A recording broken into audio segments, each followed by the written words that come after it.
Hello friends, welcome to my channel Unjust Indian. To continue watching all the videos in this channel, please subscribe my channel and hit the bell button. The topic we are going to discuss is at the moment the most hot political discussion in the whole of India. You may know what I am trying to say. The Cockroach Janata Party. Now, the political discourse of this country for the past few years has not been divided in any topic in such a manner as this Cockroach Janata Party has done.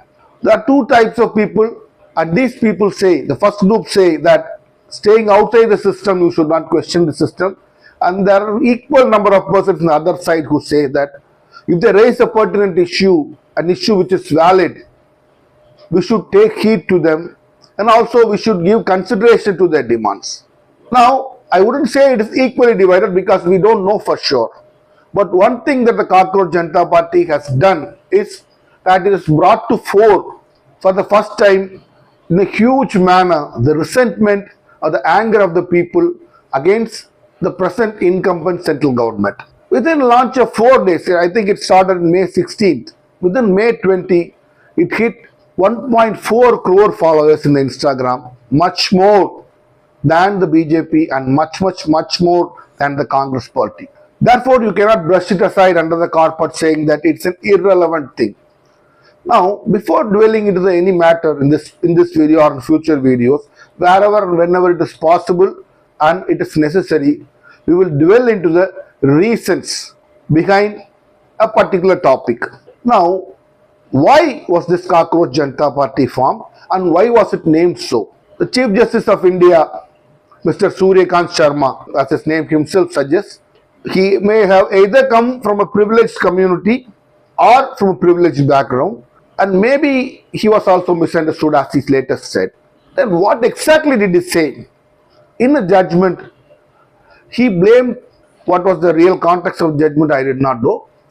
One of the observations that he made was unemployed youth have nothing else to do, spend many time on social media, lazy, and they are like cockroaches to the society. It is from this particular observation that word cockroach was taken and this word Cockroach Janata Party was coined. And this, the name itself suggests that it is an expression of opposition. When they used the word cockroach, it was a term used by the Chief Justice of India, that is the system. And the Janata Party is something that they have taken from the Bharatiya Janata Party, which is a political party. Therefore, I would say that the coining of the name itself suggests that it's against the system as well as the present incumbent central government. Therefore, as always, we have a tendency in Indian democracy to shoot the messenger. That in this case should not be done. It is an outward expression of opposition or resentment or feeling deprived by a section of the people who think that certain things have to be done in a positive manner for fulfillment, or I would say for the proper functioning of the Indian society as whole. Now, how was this party formed? This party, Cockroach Janata Party, was formed by a person called Abhijeet Dipke. Now, this Abhijeet Dipke is a person studying political management in Boston University, USA. And he formed this party, Cockroach Janata Party, in the Instagram and left it. Now, within 4 days, it garnered 1.4 crore followers. That shows that there is something wrong. We should always, as Napoleon used to say, a politician, a king, he was a king. King should always have his ear on the ground. You should try to hear his people. And but knowing Bharatiya Janata Party, they always have a ear on the ground. This is you can take it as a warning signal or just an expression of people's desire to move forward towards a better life, or you can also see it as an anger or resentment against the policies of the central government.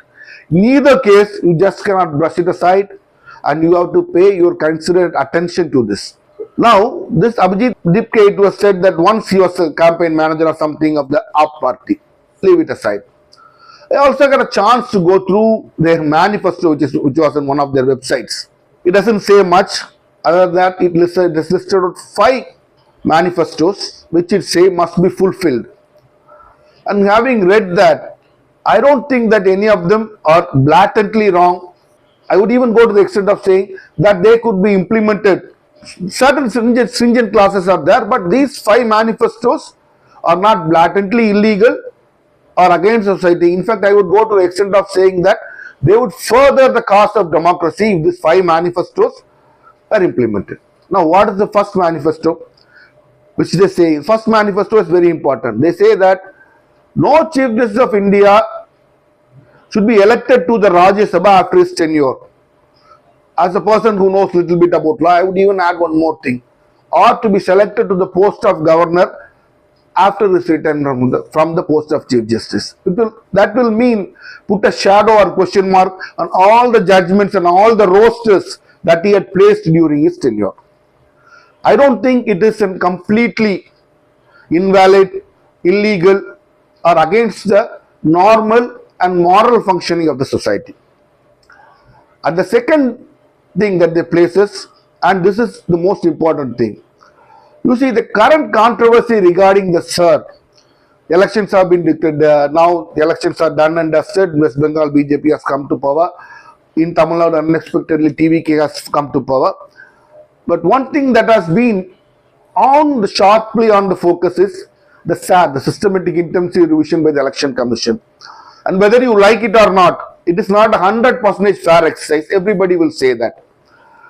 Lakhs and lakhs of people have been left out, and the time provided for appeal and everything are just a eyewash, I would say. And whether this deletion or leaving out of voters has impacted the elections, you will never know.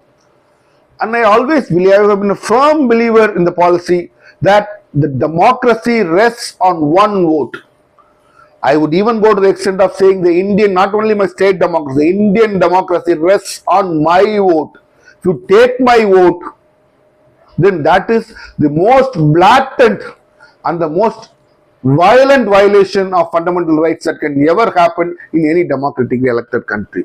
Now, EC in the name of constitutionality and the name of law has done something that basically blatantly violates the rights of a common Indian citizens. And club that to the words used by the Chief Justice of India. When such a thing happens, people have a strong feeling in their heart that the Supreme Court stays a mere spectator, stands outside and let the government bulldoze through things without stopping him in their illegal activities. And it may be right or wrong, I don't know. But when such a huge exercise as SAR is taking place, this controversy arose during June, May from Bihar. Until now, it has not been finally decided. Therefore, one thing can be said, and which nobody can deny, is that the Supreme Court has not given or devoted enough time or due attention to the most basic thing in the Indian democracy, that is the right to vote. That is a vote of an individual citizen. It is based on this vote, not only the parliament, even the Indian judiciary and the Supreme Court itself stands. That is the most fundamental question which should have, in my opinion, occupied the entirety of Supreme Court. It should have devoted most of its time to that question and decided that matter incomplete within a span of 2 to 3 weeks. But it has so far not yet been decided. That itself shows that there is some lethargy on the part of Supreme Court. Therefore, it may not be deliberate, but as we say, justice should not only be done, it should also seem to be done, and the Supreme Court knows that. So, therefore, if you combine these two things together, the Chief Justice of India should not become a member of the Rajya Sabha, I would even say not become a governor. And then the second manifesto, that I was coming to that, it says that even if a single person's vote is illegally or without proper reason deleted, then the Chief Election Commissioner should be tried under UAPA, that is Unlawful Activities Prevention Act, and you should be put in jail. It's a stringent act now, the college Sarjeet cases. You won't get a bail that easily. So these are the first two manifestos. And the third thing, over which not many of us will have no qualms, that is women should have 50% reservation. I myself personally, I'm not against that. And one more manifesto, that is, if an elected representative switches party, then he or she should be barred from holding public office at least for the next 20 years.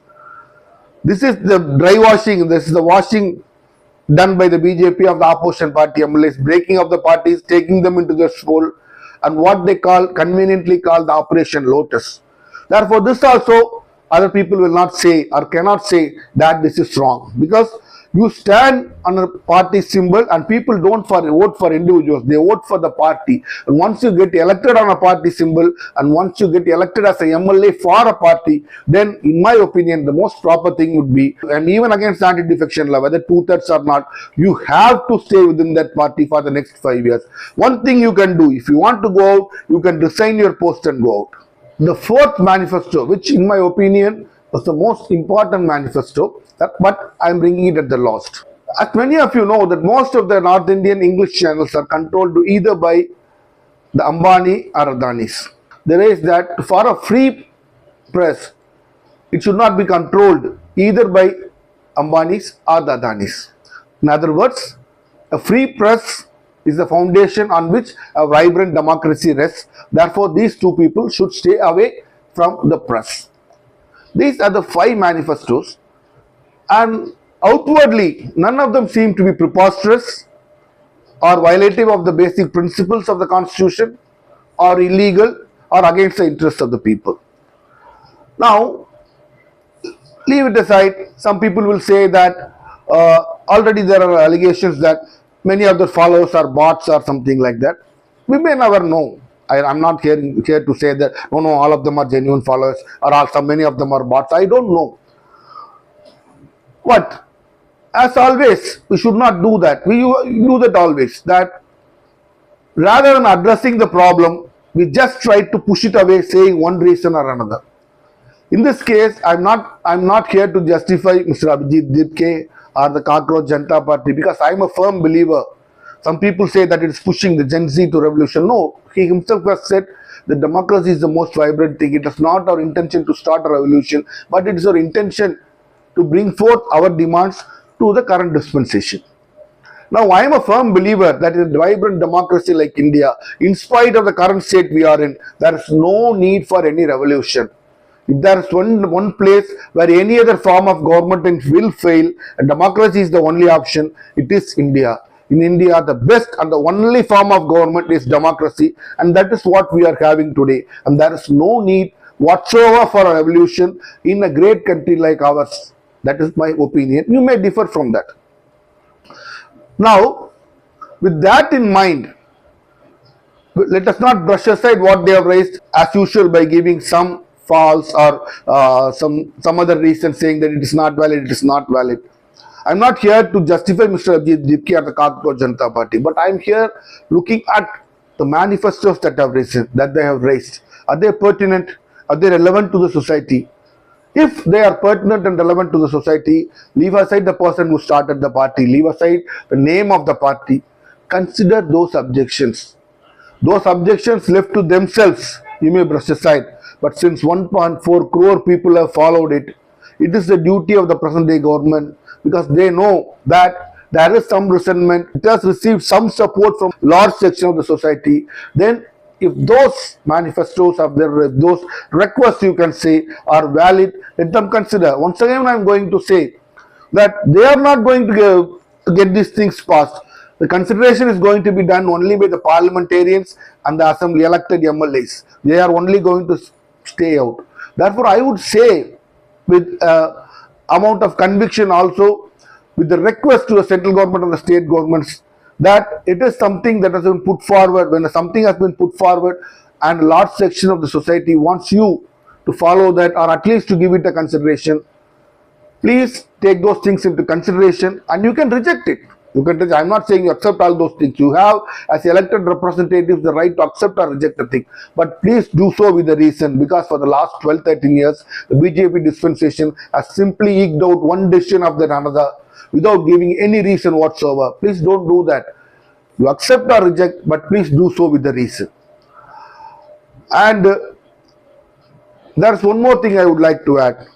There is always a tendency in this particular administration of putting any different or antagonistic view or any person advocating a different or antagonistic view as anti-national.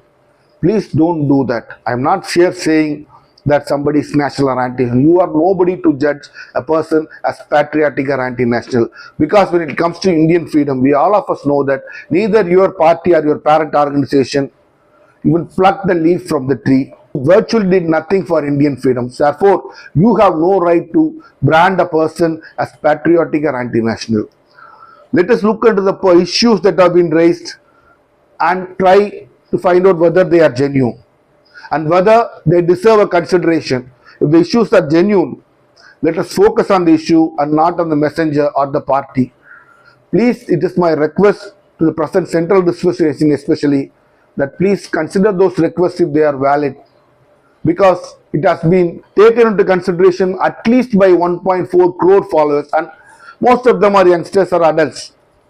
Therefore, it is your incumbent duty to heed to the wishes of those people and consider them, and do as you wish, but do please consider them. Let's meet again.